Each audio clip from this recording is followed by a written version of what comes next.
Hey, Colts fans, and welcome to another episode of Conley on the Colts. I'm your host, as always, Mike Conley. Well, the NFL draft is almost here, 2 days away. So, with that being said, I wanted to take a little dive into what I feel is the Indianapolis Colts' biggest needs heading into the 2023 NFL draft. I'm gonna try to do these in the order for the most part of what I feel is most important. Some of them maybe not in order, but just positions I feel that they do need to address. Whether I feel they're um, important or as far as looking on the depth chart, if they need somebody. So getting into this, obviously with no picks or anything as of yet, without the draft starting, the Colts have a total of 9 picks in this year's draft. Round 1, 2, 3, 4, 3 in the 5th round, and 2 in the 7th round. I'm not really going to get into players that I feel, certain players they should draft, more of a positional mock draft, if you will. So much speculation on what's going to happen with these top quarterbacks, top, 5 or 6 picks in the draft. So much uncertainty, and a lot of moving pieces. A lot of things are going to, like I said, a lot of moving pieces. It's going to depend on who's there, and stuff like that. But getting into this positional mock draft, obviously, it's no secret. Colts' biggest need to me is the quarterback position. We saw that last year with Matt Ryan, just wasn't it. It's they've tried the veteran route for too many years now, in my opinion. Just hasn't worked for him. The last decent one we had, the last time that, in my opinion, the Colts were even really relevant was with Phillip Rivers. Made it to the playoffs. Even him, he was on. That was only 1 year. He was on definitely the backside of his career, but did very, very good for us. He was very smart with the ball. A lot of check downs, did what he needed to do to get, moving the chains and all that. But yeah, the biggest need to me is the quarterback. It's time to take your rookie quarterback and build around him. Like I said, I'm not going to really get into who I feel. Obviously, if you followed the channel for a little bit, you know who I feel the Colts should be taken. And really, I didn't think it was going to be possible, but it's very possible the Colts could end up with that certain quarterback. Like I said, so round 1, pick 4, quarterback. Colts going quarterback. It's time.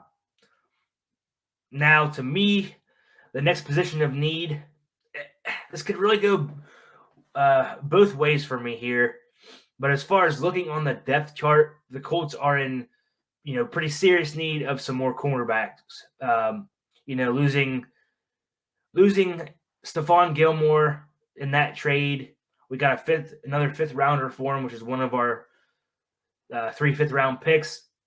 Like I said, I was hanging out with my buddy that night, and he was like, Gilmore's getting traded to the Cowboys, and I was like, no, there's no way. But yeah, it happened. But got another pick for it. Lost him, and lost Brandon Faison. Went back to the Raiders, which I am not tore up about that at all. The guy was a liability in my opinion. But nevertheless, you've lost 2 bodies in that room, 2 starters for you. I mean, Faison, he had more playing time than Isaiah Rodgers, which brings me to Isaiah Rodgers, man. He has progressed very well every year he's played.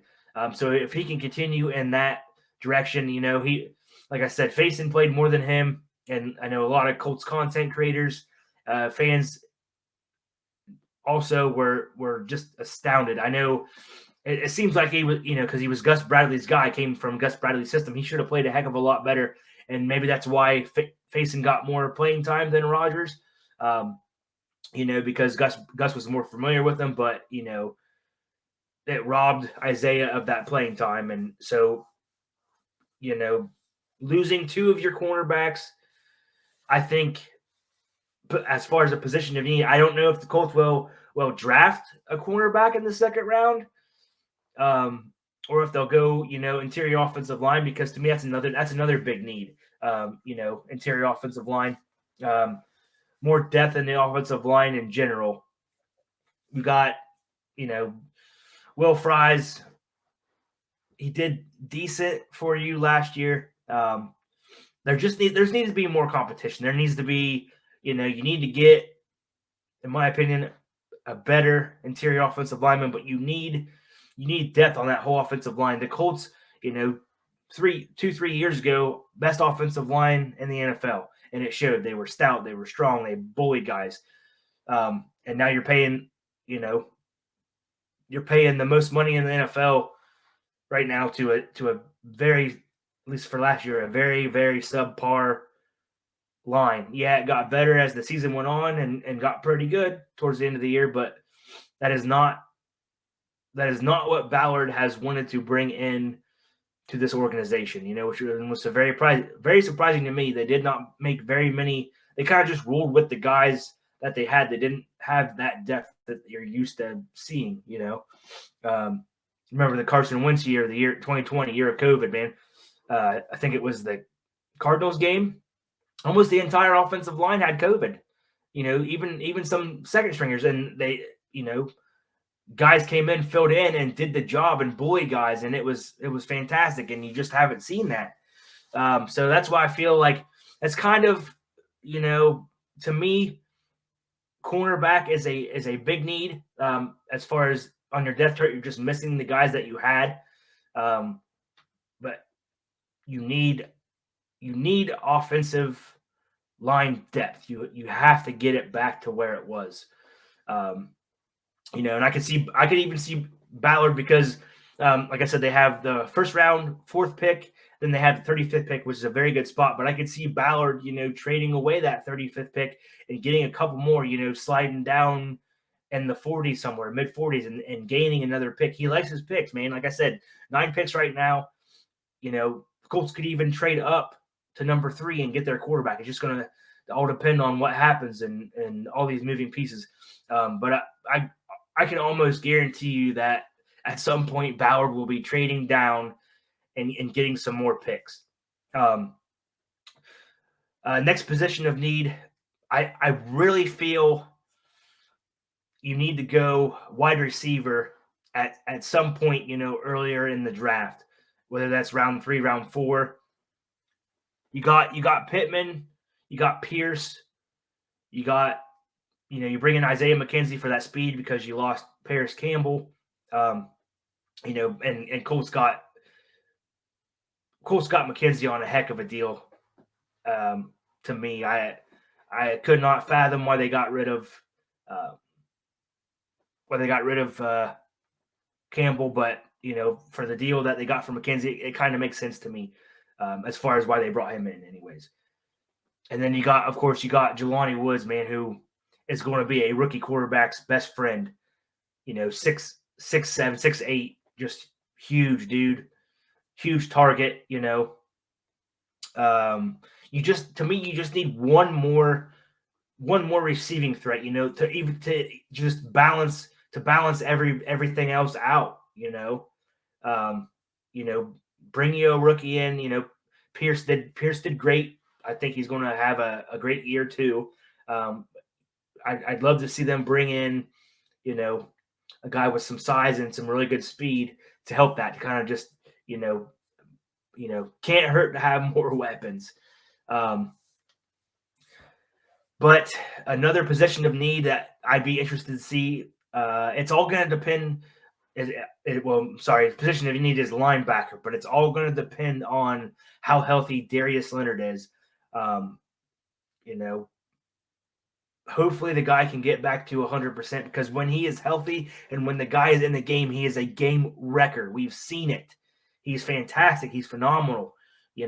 Punching the ball out, picks, sacks. I mean, the guy does it all. Coverage. I mean, It's just if he can come back healthy. But like I said, the big question is if he's not healthy, do they and are they going to address that? You got you re-sign EJ Speed, who I'd be curious to see. He's been a huge special teams guy, and when he's on the field playing defense, he does a great job. Does he step up again? Do they give him more reps there? Um, Zaire Franklin, man, last year getting you know franchise leader in tackles. He was all over the field. Guy plays hard. Um, so they have some really good linebacker pieces. It's just again, if Leonard is not healthy, or if there's any question mark whatsoever on his health, do you bring in their linebacker? Um, I've seen some people say pass rush is a need. Yeah, but to me, as far as positions of need, I've seen Ballard say like tight. This is one of the best tight end classes he's seen in a long, long time in the draft. So to me, it's like, do you try to bring in, late round, like the seventh round or something? Do you try to bring in a blocking tight end to fill that void that Jack Doyle left ever since he retired? Because obviously, you got your catching, you got Kylan Granson, I'm sorry, tight end. He's been a very good, last year especially, but he's been a very good pass catching tight end, moving the sticks, on them third and fours, third and fives, man. The guy always seemed to come up clutch.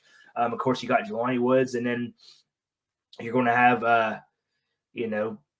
Ogletree, who got hurt in training camp last year, and they said he was having a better camp than Jelani Woods. So, to me, do you try to bring in or even maybe an undrafted guy that's really good at blocking? You're still, I mean, Jonathan Taylor, had his injuries last year, and the offensive line didn't do him any credit. But we are missing that Jack Doyle type of blocking tight end where it just frees up so much for you. And then, on the same line of receivers, do you find somebody that has good speed and that can block? Because um, you've been missing that since Zach Pascal left. He was a fantastic blocking, wide receiver, and it's not the same since these guys have left. So you'll be curious to see. To me, again, the biggest needs in this draft are, and I don't want to put an order on it, but cornerback, interior offensive line, and even some more depth on the entire offensive line. Wide receiver, I fully expect them to probably be double dipping in cornerback. This is a great class for corners. You know, like I said, 9 picks right now without any type of trade. Obviously, draft hasn't started, but I wouldn't be surprised if the Colts ended up with, 11, 12 picks.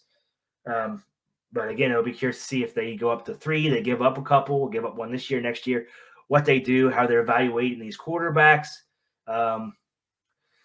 But you have some really good pieces, especially on the offensive line, man. Like Ryman, your left tackle, really stepped up. He struggled a lot as a rookie last year. You got your new offensive line coach and Tony Sperano Jr. Like Shane Steichen. Every time, they brought in a lot of different coaches. The defensive side of the ball, Gus Bradley, all his guys are retained. They brought a lot of new coaches on the offensive side of the ball. Reggie's there again to coach these wide receivers, which would be really good to see. I thought he did a great job last year.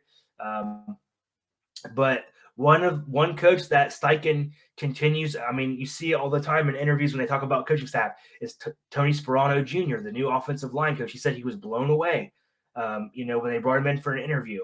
You got talent there.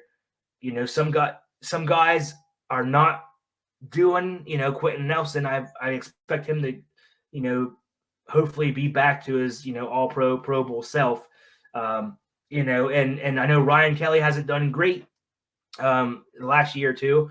But to his credit, he's always looking at his side because guys are getting blown up. You didn't have the depth. You didn't have you were just trying to you know deal with what you had, and if you're not trusting the guy beside you, it's huge. I don't think the coach did not do a great job last year on the offensive line. So if Tony Sperano Jr. can come in here and get these guys playing at a high level again, you bring in some depth, you bring in, you spend these early round picks, pick or so on a right guard it's gonna sure up all kinds of stuff for your offensive line. You know, maybe they even double dip. I'd be surprised. Maybe they even double dip with wide receiver. More weapons. You got, like I said, you got 9 picks. Say you don't trade to number 3, you're going to get more picks. I guarantee it. So, like I said, to me, cornerback and interior offensive line are the 2 biggest needs in this draft. Obviously, quarterback is number 1. And then pass rush. I've seen some people say that. Yeah, I mean, I bet one of these picks, Ballard brings in an edge guy. I would be surprised. You got Kwity Paye, who's had some injuries last year, but he's progressively stepped up every year. I feel. Dio Adangbo, man, guy's coming on strong. More of an interior guy, but he's come on strong. You signed that Abuka. I'm not sure if I'm saying that correct. Abukman from the 49ers, who's really replacing your Yannick Ngakoue. Yannick had 9.5 sacks last year, but was a liability against the run. Really seems like Abuka is more of an even guy there, better against the run. Hasn't had as high as sack numbers, but he's consistent, and he's could be one of them guys that just in the right system. He's kind of buried there at San Francisco. They had a great D line. Somebody that gets more playing time. Guy could really step up and fly off the handles for you. It's just going to be very interesting. This draft, man, it's got, from what everybody's been saying, it's very deep in a lot of positions. Maybe not so much, wide receiver or quarterback, as it's still, you don't have these top tier guys, but there's a lot of depth at these other positions that Ballard and his scouts do a fantastic job in late rounds of the draft. Last year in the 7th round, finding Thomas, your safety, man, 7th round pick, and led the team in interceptions. Just finding these diamonds in the rough in these late rounds that could really come in clutch. It'll be interesting to see if they use these late rounds on some more offensive weapons. I'm curious to see how much